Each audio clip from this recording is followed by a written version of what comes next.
Acting of the movie. Alright, so this is a 1930s movie, so you've got an ensemble cast. You've got Mr. Darby O'Gill, or, no, actually, that's a different guy, isn't it? You got the guy from Going My Way, who's really not a very good actor, IMF in my facts. And you've got a lot of people who are just, they're stage actors, they're acting as stagey. They don't really seem like they're into the role. It's just kind of their line readers a lot of the time.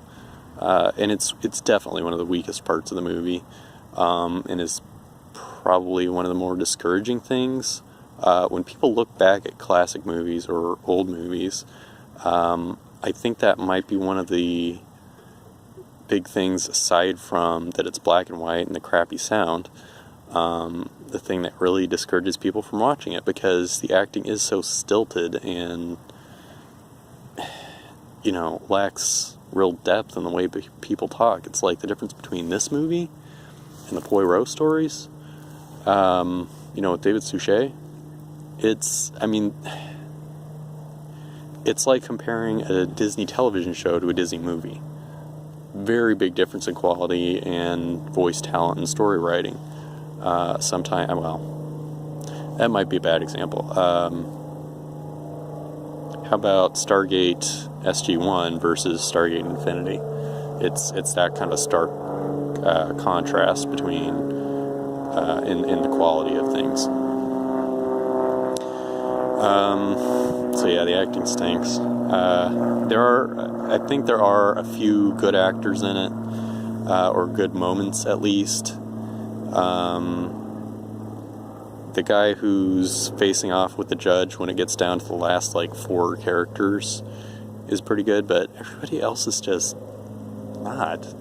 And I don't know why they kept getting picked, aside from the fact that, Hollywood operated differently and just, kept picking the same people over and over again, because it was run more like a commodity or an industry, like a factory, rather than, an art, where you don't really have to evaluate the people, you just have to evaluate their work history, and how much they're being paid and stuff.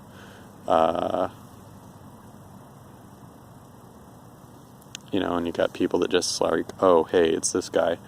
I guess, why wouldn't I hire him? I've already worked with him 8 times. They're not really considering, who's the best fit for this part. So, yeah, I'd have to say,